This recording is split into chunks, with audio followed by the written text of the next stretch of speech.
Fala pessoal, sejam bem-vindos ao Fanalytics. Meu nome é Matheus Badra e como vocês podem ver eu estou sozinho aqui, mas eu não sou o único integrante não. Pera aí que eu vou apresentar o outro aqui, o Fábio Reis.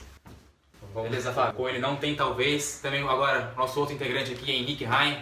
Beleza, irmão? Como é que você tá? Tudo Fala, bom? Pessoal. Cumprimenta aqui o Fábio. Deixa ele eu não queria cumprimentar, só achei que vocês não iam ver isso daí. Primeira vez eu ia falar que a gente já tá brigando. Então, vamos aqui então explicar do que se trata o Fanalytics. Fábio, você queria dar as honras? Primeiramente explicando só o nome nosso, né? Fanalytics vem da junção da palavra fanáticos com análise. Então fanáticos aí pegando mais ou menos no mundo do esporte, que usa muito a palavra fanáticos, e análise é uma maneira de falar como vai ser a discussão aqui nossa mais aprofundada.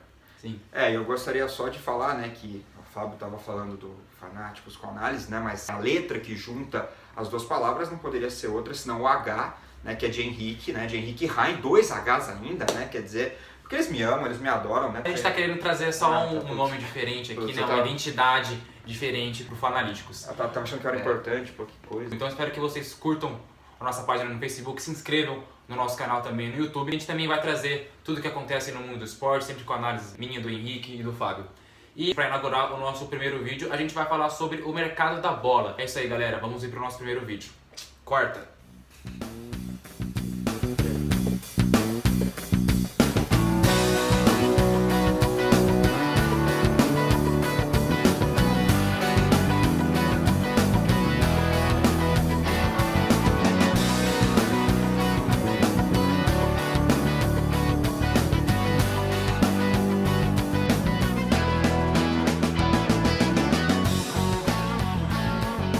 Bom, galera, voltamos aí depois da vinheta para inaugurar então o nosso primeiro vídeo com o nosso primeiro tema, a nossa primeira pauta, que é sobre o mercado da bola. A gente pôde acompanhar recentemente aí o Neymar, que se transferiu do Barcelona para o PSG no valor de aproximadamente 820 milhões de reais, aí a maior transação da história do futebol mundial. Um valor absurdo, quase 1 bilhão de reais, a gente não poderia imaginar. Recentemente, né, teve outras transferências também, mas não chegaram a esse valor. Mas aí o Henrique, né, você pode acompanhar também, tem alguns números para trazer pra gente. No início da década de 80, para você ter uma ideia, o Maradona foi vendido por 8 milhões de euros, quer dizer, a gente está falando de 40 anos atrás aproximadamente. E aí eu acho que é o ponto que a gente tem que discutir. Como a globalização ela foi importante para poder impulsionar as vendas, impulsionar o mercado da bola e superfaturar às vezes jogadores que não são tudo isso, mas que hoje custam uma fortuna. Eu me lembro que em 2009 o Cristiano Ronaldo foi vendido do Manchester United para o Real Madrid por 94 milhões de euros. E eu falava, pronto, acho muito improvável que daqui a alguns anos se tenha uma transferência tão grande quanto essa. E bastaram 4 anos para o Gareth Bale custar 100 milhões de euros. Quer dizer, então a questão dos patrocínios, a questão de como os clubes hoje eles vendem a sua marca mundialmente, principalmente os clubes europeus, a questão dos sheiks que tem cada vez mais investindo no futebol. O Henrique falou aí da globalização, não só ajudou mais os patrocinadores a injetar dinheiro nos seus times, como você imaginar que pessoas de outros países, como o Sheik, tipo do Qatar, ele vai para a França, compra um time, investe seu dinheiro. Recentemente o Milan, né? O Mônaco da França também foi comprado por um sheik árabe. O Chelsea na década de 2000 foi vendido para o Abramovich, que é um russo. E quer dizer, o volume de dinheiro que tem sido investido no futebol nos últimos 15 anos, talvez, é algo astronômico. E a gente pode falar também de salário de jogadores, um monte de coisa. O dinheiro que tem sido movimentado é algo impressionante. Acabaram até investindo aí no Vinícius Júnior, né? O Real Madrid acabou contratando o jogador do Flamengo, que até nem havia estreado como profissional. Ele que atualmente é reserva, teve jogos que até ele não foi relacionado, mas ele já foi comprado por esse valor absurdo que o Real Madrid acabou adquirindo o passe do menino. E ele nem é titular do Flamengo, né? O moleque tem quantos anos? 17? E é um risco que o Real Madrid tá correndo, né? Não sabe se o menino vai vingar. Nem vingou ainda como profissional, né? Ele acabou atuando nas categorias de base, também na seleção brasileira de base. Foi um destaque, mas ainda não dá pra saber se no profissional ele pode ser uma realidade. Vem jogando, alguns jogos ele acabou jogando bem pela equipe do Flamengo, mas não se sabe se no futuro aí, quando ele chegar no Real Madrid, Você vai render o esperado dele, né? Com esse todo o valor investido, né?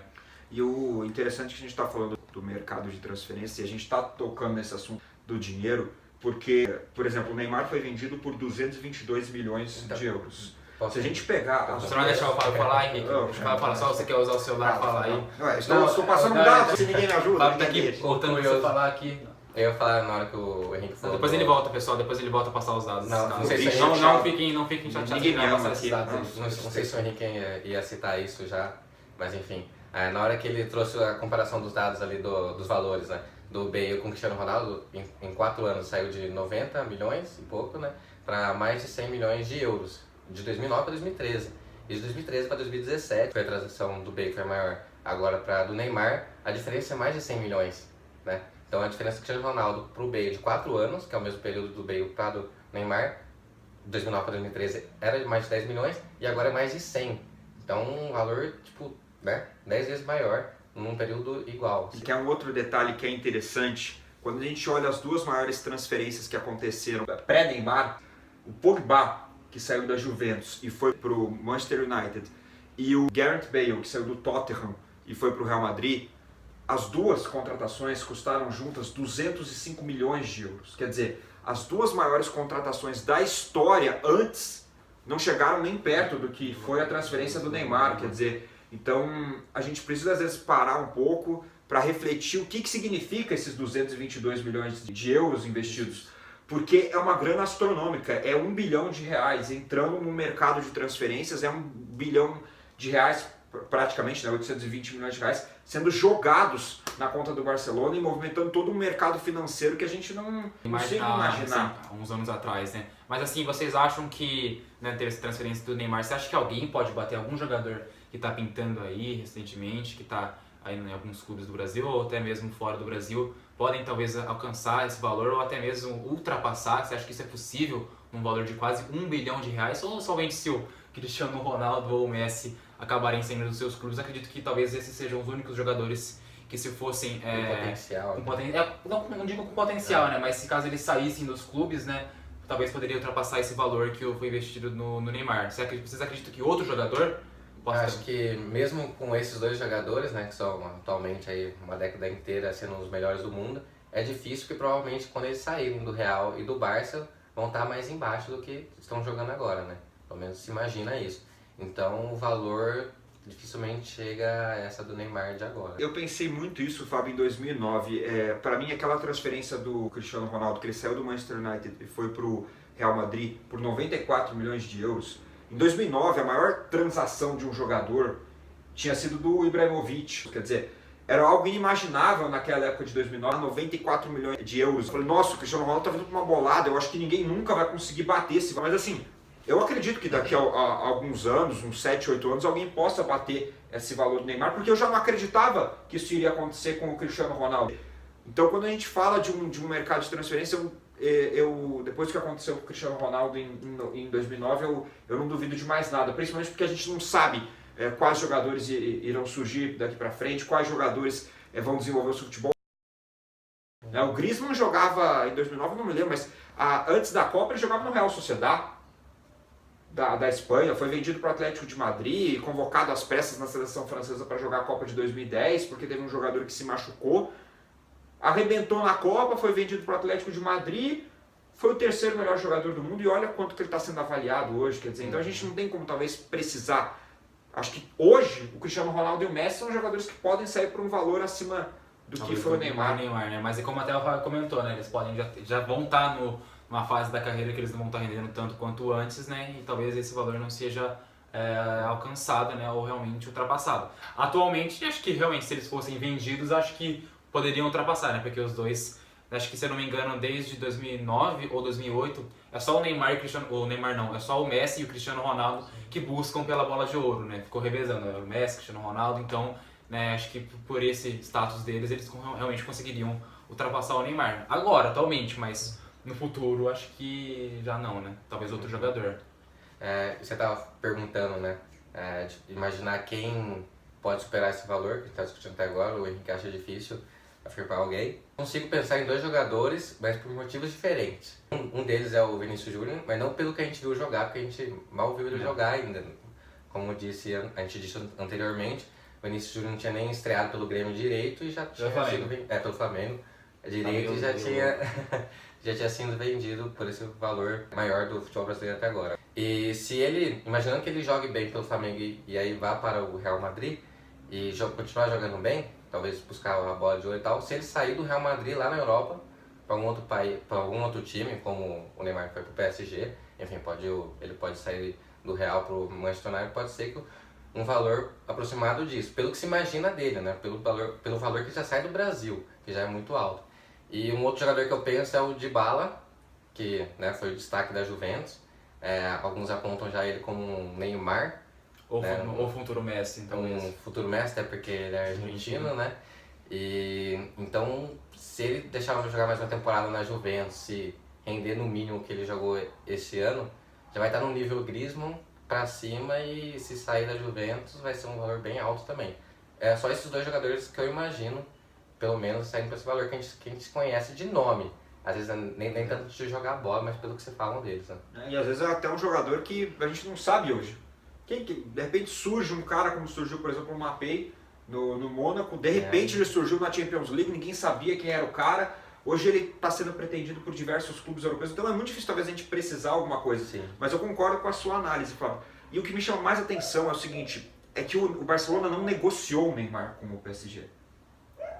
O PSG foi lá e pagou a multa. Chegou lá. Quer dizer, ele é uma coisa astronômica, porque o Neymar é um dos 3 maiores jogadores, talvez está no top 5, talvez, acho que a gente pode concordar, dos maiores jogadores hoje atuando no futebol mundial. Quer dizer, o PSG conseguiu pagar a multa de um jogador que hoje é uma das estrelas do futebol mundial. Quer dizer, não há limites para onde esse dinheiro pode ir. Não, e tá querendo trazer agora o Mbappé agora, né? Também. Também. Juntar agora o Neymar e o Mbappé agora, no mesmo time.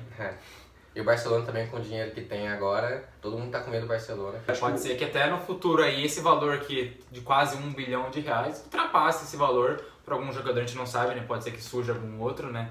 E como a gente não imaginava há umas décadas atrás, né, que poderiam investir esse valor de quase R$1 bilhão em um jogador, a gente também não pode saber no futuro o que pode acontecer, né? Talvez um valor muito acima disso, né, algum shake ou alguém chegue em vista e pague a multa ou leve esse jogador por esse preço absurdo. E até o futebol brasileiro, a gente fala muito que o futebol brasileiro não consegue se equiparar ao futebol europeu, claro que não, né? Não há como a visibilidade do futebol europeu comparado ao futebol sul-americano é muito maior, mas os próprios clubes brasileiros estão investindo muita grana em diversos jogadores. O São Paulo investiu no Lucas Prato, o Palmeiras trouxe o Borja, já tinha trazido o Lucas Barrios antes por um valor altíssimo também. Então a gente percebe que existem jogadores que estão chegando nos clubes brasileiros e sendo pagos valores astronômicos, porque a realidade, o Borja foi a maior contratação da história do Palmeiras.